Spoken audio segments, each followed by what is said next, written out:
Hey everybody, how's it going? It's Reed from Reed It Studios, and I decided to do something a little different today. I'm just going to give a gut impression from the shows for the Facebook channel, and I call it the Facebook channel because they do have a streaming service and whatnot. So, see, Queen America, Catherine Zeta-Jones starts in Queen America. What sort of synopsis is that? Like, it doesn't seem compelling or anything like that. Ball in the Family, we already know, is talking about the LeVar Ball and his kids.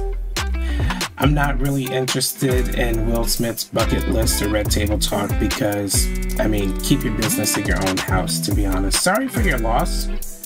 Seems fairly interesting.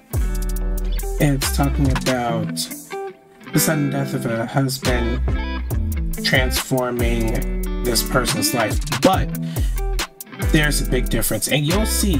Let's see, Big Chicken Shack, 9 months, Outside Your Bubble, Science, the poop out of it, The Strangers. I thought that might have been sitcom-y, but it's more of reality, and the only one that really seems like it is out of the... Oh, there's A&E. Oh no, that's also reality. So, Facebook has decided to really stay in its reality television set, and I don't like it. You know,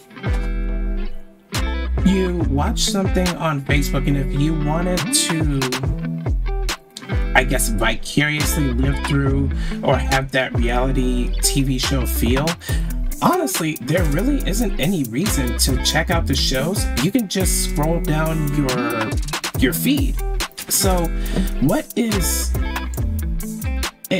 compelling about all this? What's compelling about having reality television on a reality-based app where we can already experience reality without having to click on something else? I mean, you have those shorts, you have Facebook Shorts, you have their own videos.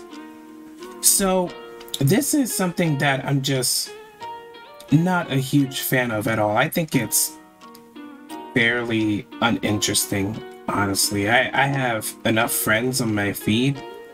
I can stay more entertained with that. I don't have this curiosity, I suppose. Virtual dating, no. So we're gonna go into a little bit of why reality television was so interesting in the first place, why things like Survivor and Big Brother drew people in. It was because people were placed in what one would consider extreme situations. It's the normal in the face of the extreme, so people having to live together. I remember there was and yeah, I'm a Dungeons and Dragons fan, and I don't apologize about it, but I read a long time ago about someone who ran a campaign not as one of the heroes or one of the mighty warriors, but they were a regular person. They had to have regular statistics, so it wasn't like they could just go and punch the face of an ogre or orc or a dragon or anything like that. It was, they got up, they had to work a regular job. They only got stat increases about every 5 levels, which, if you know your gaming lingo, that is fairly extreme. But they still had to deal with the monsters. They ended up becoming a firefighter. They ended up going and grabbing a regular paycheck all the time in the midst of these extreme circumstances. And this is what this is missing, in my opinion. There are ways that you can characterize normal, what I call it is the mundanity, which I translate to the insanity of the mundane. Even in mundane life, you can find insanity. I know that for sure. I'm sure everybody else knows that out here. But like, these aren't hits at all.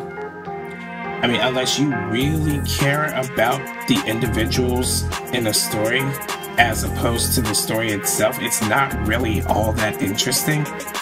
So honestly, I'm not going to find myself watching probably any of these. I'll give Liver Spots and Astronauts a try at some point because it gives me Futurama vibes. I mean, check it out.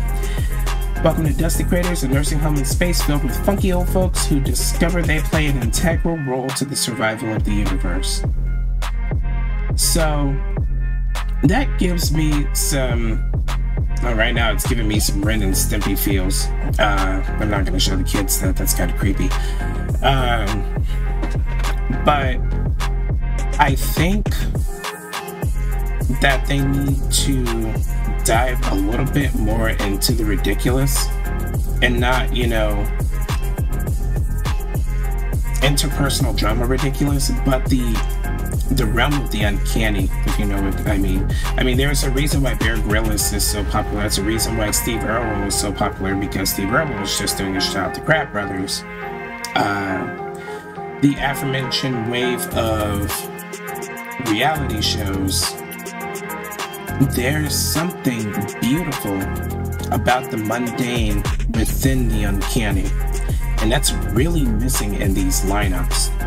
And I mean, I know that this is going to be an unpopular opinion because there are a lot of people who like Facebook shows, but this isn't impressive at all. I would just stick with my Netflix, my Hulu, my Disney Plus, though I have issues with Disney Plus, and my Amazon Prime, my Showtime. Like, Facebook isn't really offering anything, but we'll see if they put more effort into it, because now with Twitter coming in and offering what looks like 10-minute videos as far as the blue check thing, Facebook's competitor is going to grow.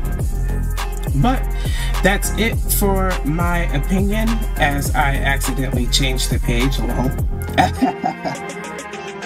Let me know what you think in the comments. I'm gonna switch it back to the lineups real quick, just for that sake.